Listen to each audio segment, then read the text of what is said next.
أعوذ بالله من الشيطان الرجيم. بسم الله الرحمن الرحيم. الحمد لله رب العالمين، والصلاة والسلام على أشرف الأنبياء والمرسلين، حبيب إله العالمين أبي القاسم المصطفى محمد وعلى آل بيته الطيبين الطاهرين المعصومين، لا سيما بقية الله في الأرضين، مولانا صاحب العصر والزمان، عجل الله تعالى فرجه وسهل مخرجه، وجعلنا من خير أنصاره وأعوانه.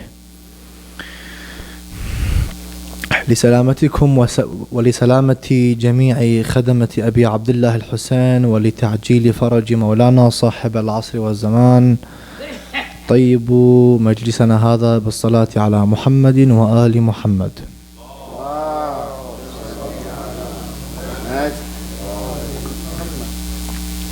In the name of the Almighty, the most beneficent, the most merciful and gracious, the most compassionate, respected, honorable elders,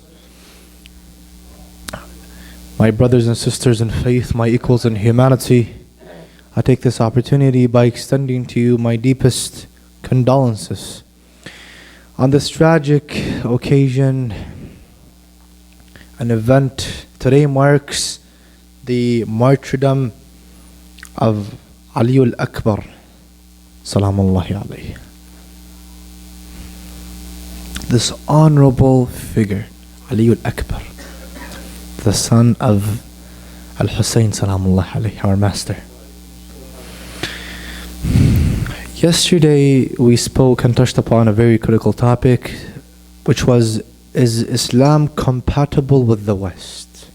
Today I'm gonna branch off and I want to touch upon a very significant topic, which is the relationship between a father and a son.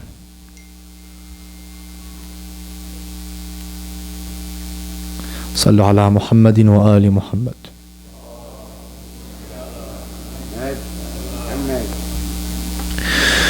When we observe the relationship between a father and a son from the Islamic perspective, it is a relationship. See, I'm giving you a definition right now to simplify things. It is a relationship that is based and built upon morals. And when I say morals, I specifically mean the morals of Ahlul Bayt. Now, right now we live in a society where there are many disturbances that build figures. Since we are kids, people are built, especially youth, teenagers, kids, are built, and this understanding is built in them to what? To be free. I've seen many. He's still a kid. He thinks he's free and he's independent.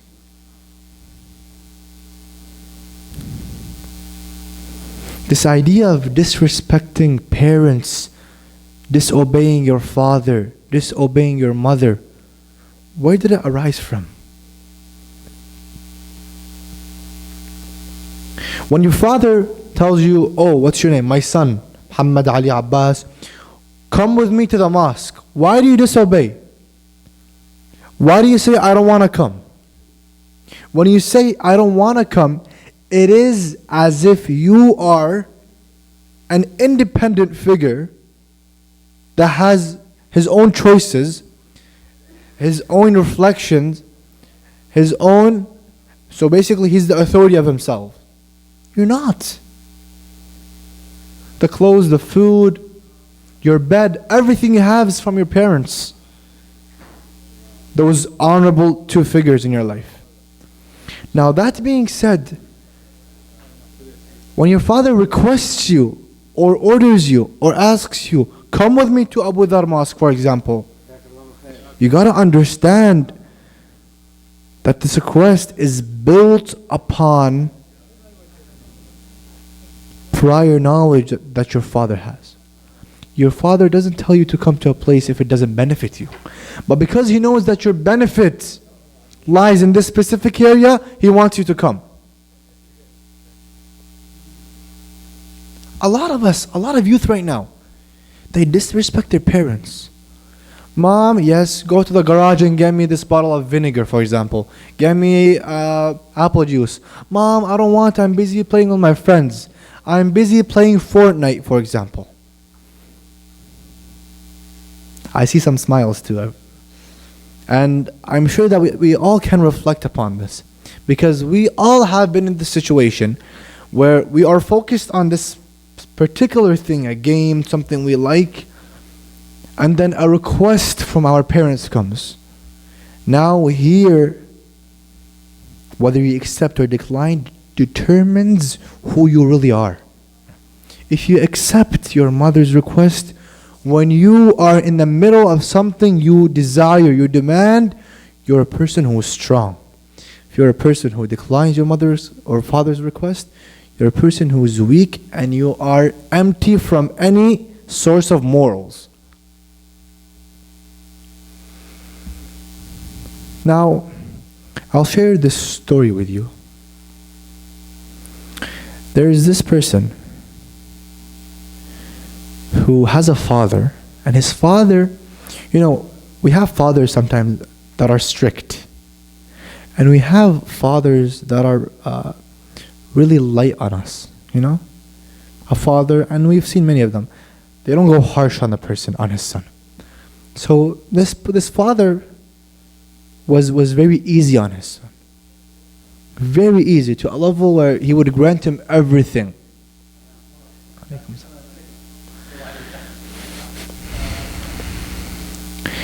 This father grants his son whatever he wants. Now stay with me.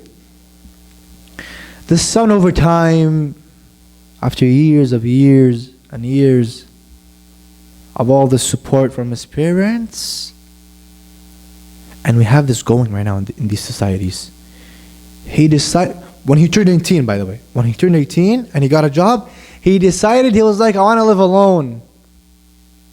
Why? Because I'm an adult right now. Oh, so because you're an adult and you're 18, you want to live alone right now?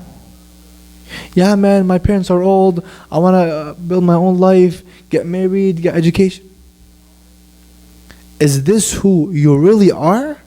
After years of this service from your parents, after days of not sleeping from your mother, after days of pain from both your parents to raise you in a specific criteria, that's how you treat them? A lot say yes, unfortunately. Another person I know, it's very sad when you hear such stories, because you see individuals being affected by the Western system. Now, all my respect, again, I say this, when I talk about Western values, I respect their values, but I don't believe that we should take them into effect, into our values, because we have our own system. This domestics, every one of us has a system at home, has an environment. So this person, when he turned 18, he started taking advantage of his father's goodwill, his father's respect to him, and he started to even hit his father. His father woke him up to Salatul Fajr. He woke him up to Salatul Fajr. The father took responsibility, even though according to the Islamic law, when we all turn 15, it is wajib upon, like as men, it is wajib upon us to wake up. It's not my parents' responsibility to wake me up. It's my responsibility. I'm a grown-up adult right now. So his father woke him up. He was like, why did you wake me up? I have work in 3 hours. He stood up and he slapped his father. And he sent him to the ground. Now in reality, this guy didn't slap his father.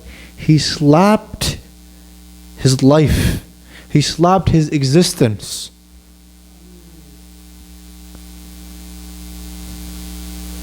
Now some might think, do we really have people like this in these societies? Yes, we do. And we all can have this potential. That's why we gotta refrain from ignorance. Acquire knowledge, understand.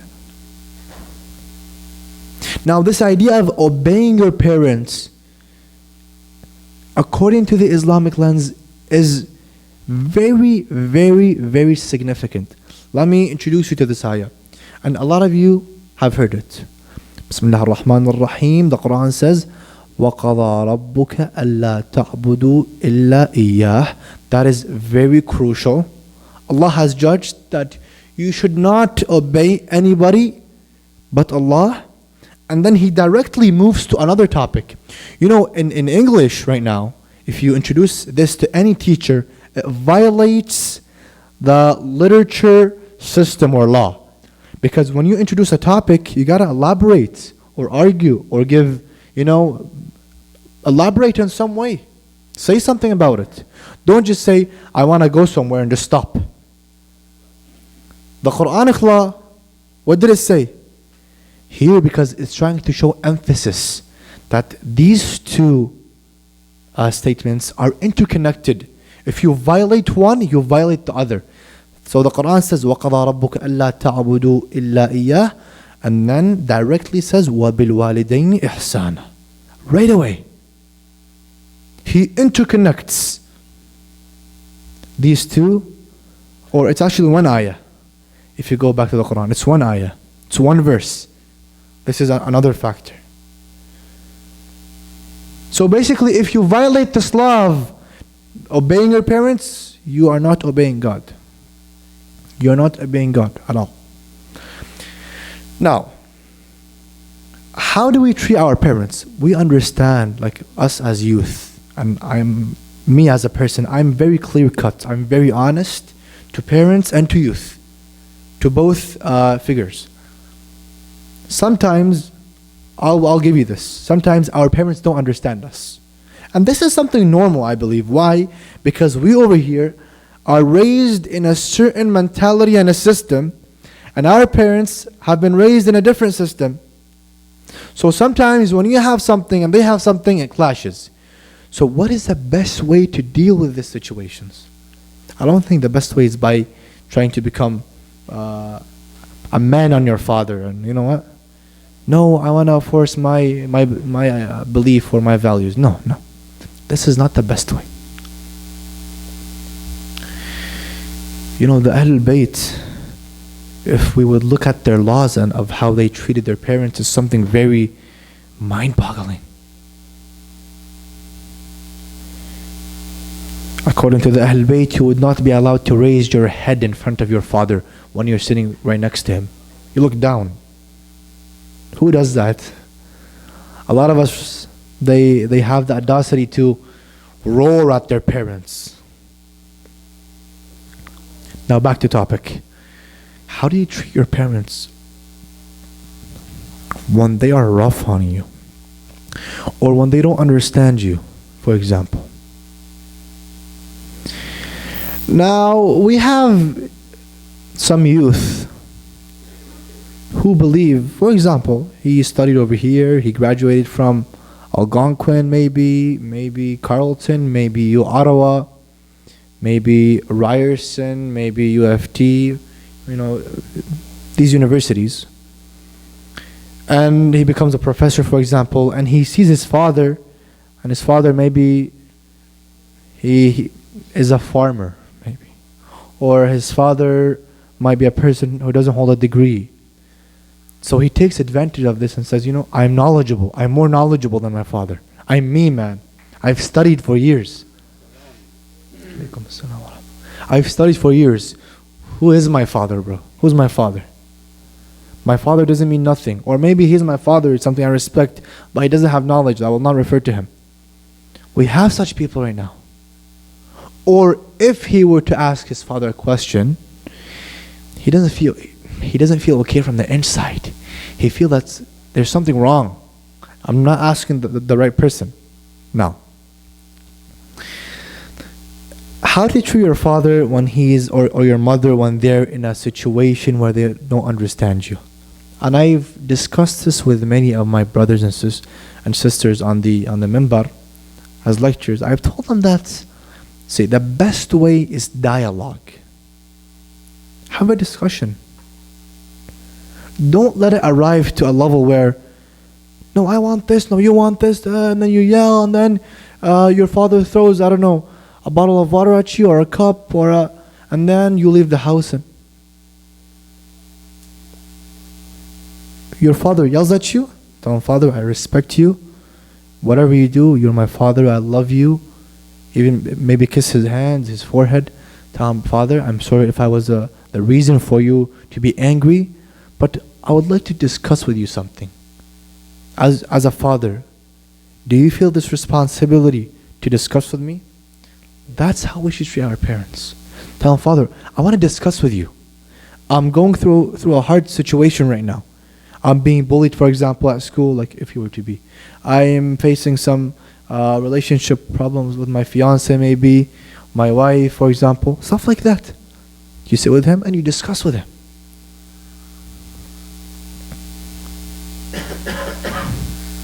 How many of us over here practice that?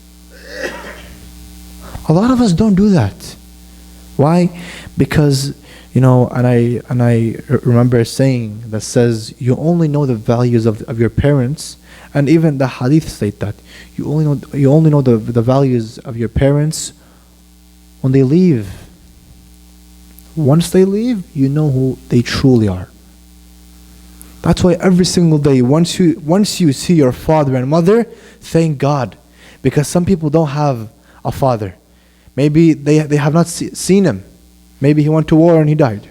Maybe he went as a martyred person, a shaheed. Now, have dialogue with your parents. Mom, I want to talk to you for a second. No, go wash dishes, go do that. Mom, okay, I'll wash dishes. I'll promise you, I'll go wash dishes right now. I'll do the laundry, everything. But please, let me discuss with you something. This is the proper way of dealing with situations. The proper way of dealing with situation is not yelling at your father and enforcing what you want at him. Because trust me, if you and your whole tribe try to enforce something on your father, you will not be able to. Because the definition of a father, according to the linguistic, even basically the Islamic lens, is he's your waliul amr, he's your authority. He has authority over you. So don't try, and I'm speaking to myself, don't try to become a man on your father. Respect him. Now, let me now discuss this with the parents. Now, a lot of parents are harsh on their kids. I remember one day, I was 10 years old, 9, 10, when I was living in Windsor, Ontario. I was sitting with my father talking, and then somebody knocked the door. We opened the door, and it was a teenager. He's 19 years old. He was crying. My father embraced him and told him to come in. Welcome. He sat. My father told him, what's wrong? What happened? He was like, my father kicked me out of the house. Now this violates many things. This is, if you want to destroy your relationship with your son, kick him out of the house. When you kick him out of the house, you are indirectly telling him, Ibni, my son, take your own path.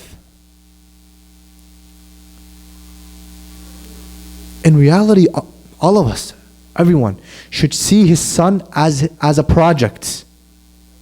See your son as a project. As much time as you invest in your son, you will take out. Sallu ala Muhammadin wa ali Muhammad.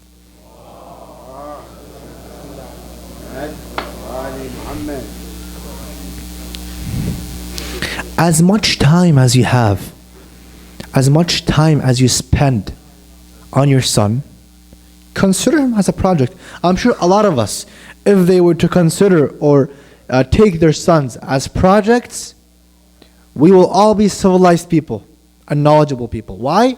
Because we will ascend.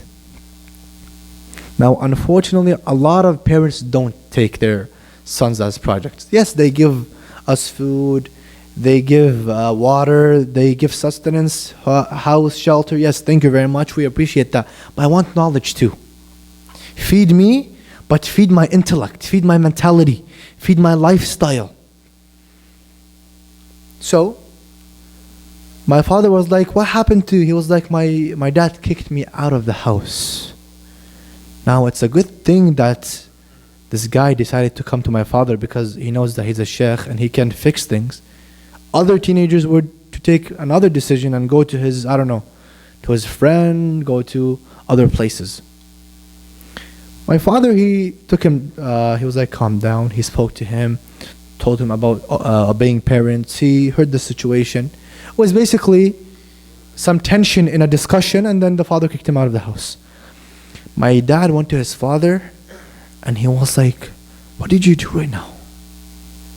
What did you do?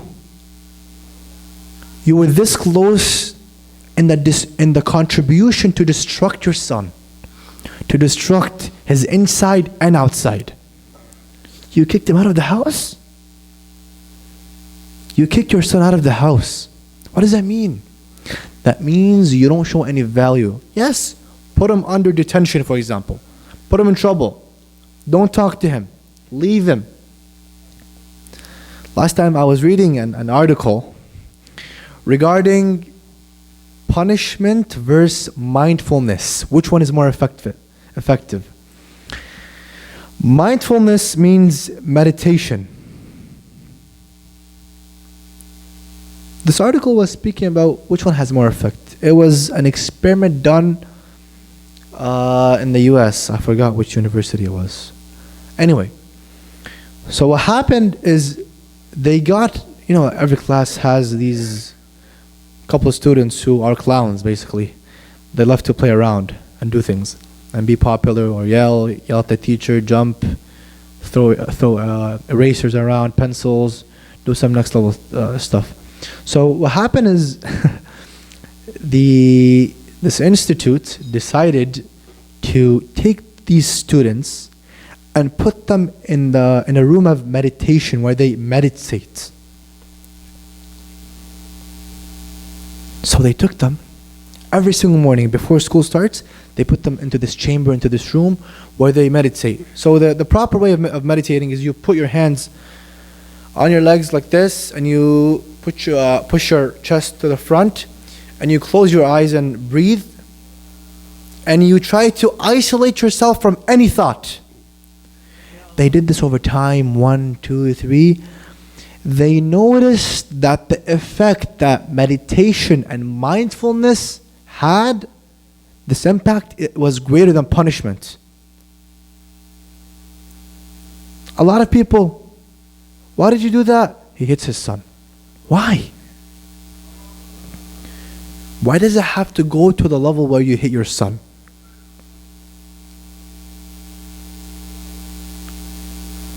The son that your son that you're hitting right now, those who don't have kids, if they were to look at you, what would they say in your eyes? If you have a father hitting his son, and you have two couples who don't have a son and can't have, what would they react? You see that we as humans don't value. Now, if we want to look at the bond, the real bond between a father and a son, go to Ali al-Akbar salamullah alayhi. Ali al-Akbar at that day, what happened? Al-Imam al-Hussein salamullah alayhi hugged him, embraced him, and they both cried until the authentic narrations say they both fainted. Now, who cries here until they faint? It's very hard.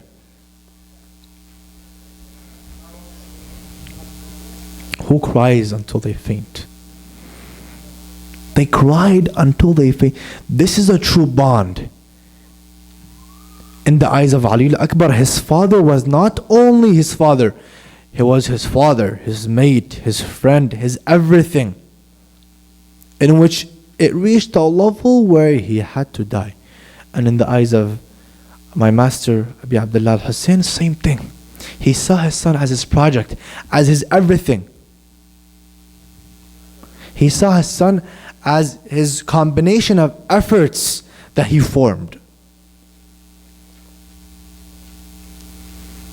Now, in order for us to really learn how to treat our parents, and in order for us to really learn how to treat our kids, refer to the criteria and the agenda of my master Abu Abdullah al-Hussein Salamullah alayhi. This criteria is full of essences, full of morals and ethics. On that day,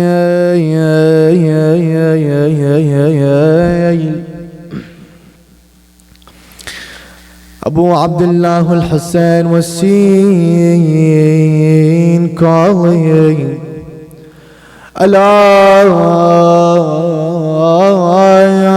min nasirin yansurna, Allah min mu'inin yu'inuna. Layla heard that request. She said, Ali al-Akbar. Ali al-Akbar stood right away and said, Labbayk ya Abi, Labbayk ya Aba Abdullah. This is the true bonding between a son and his father. He said, Abu Abdullah, do you give me permission to go fight the enemies? Now your oldest son means something to you. To a father, the oldest son means something. Sayyidah Zainab said when Ali al-Akbar confronted his father and told him, Oh father, let me go fight, the face and the color of Abu Abdullah changed. Ali al-Akbar, after he took permission to go fight the enemies, he went to the battlefield. He fought the enemies like brave warriors. He killed a large number of them, and then he returned to Abu Abdullah al-Hussein. And Imam was shocked. Why did you return? He told him, I'm thirsty, O father. قال له بني علي ضع لسانك على لساني. بني علي ضع لسانك على لساني. He told him, oh son Ali, put your tongue, place your tongue on my tongue. Ali al-Akbar followed his father's order. قال له أبتي إن لسانك كالخشب اليابس. He told him, oh father, your tongue is like a dry piece of wood, like a dry stick. After Ali al-Akbar saw the condition his father's in, he went back to the battlefield. Imagine entering a battlefield against an army of 30,000 and having to fight when you're thirsty in a desert where the temperature is very high.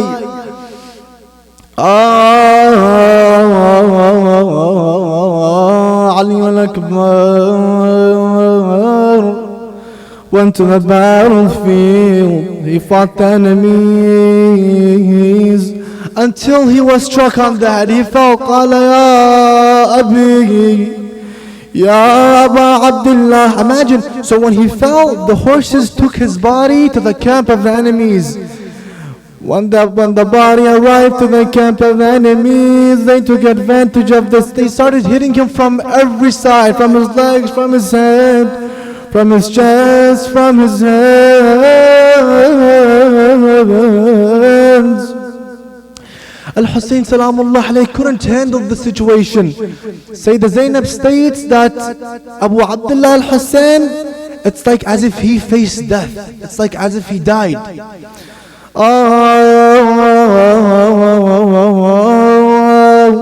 Abu Abdullah al-Hussein, he sat down, he held his son, he embraced him to his heart.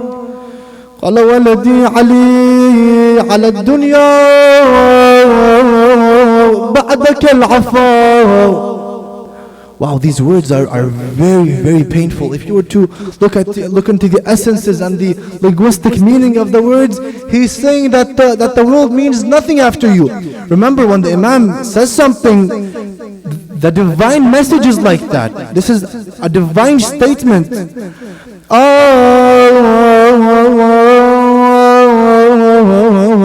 على الدنيا بعدك العفا. Al-Hussein Salamullahi alayhi took him back to the tents. On one side he placed Ali al-Akbar, on one side after the death of the Qasim he put them. Imagine, see, this is how a true father acts or reacts with his son. He put Ali al-Akbar and he slept right next to his body to see his height. Wow. اللهم إنا نسألك وندعوك باسمك العظيم الأعظم الأعز الأجل الأكرم يا الله أن تشافي كل مريض يا الله أن تقضي حوائج المحتاجين تيسر أمور المعسورين تشافي مرضى المؤمنين وإلى أرواح المؤمنين والمؤمنات. رحم الله من قرأ سورة الفاتحة تسبقها الصلاة على محمد وآل محمد.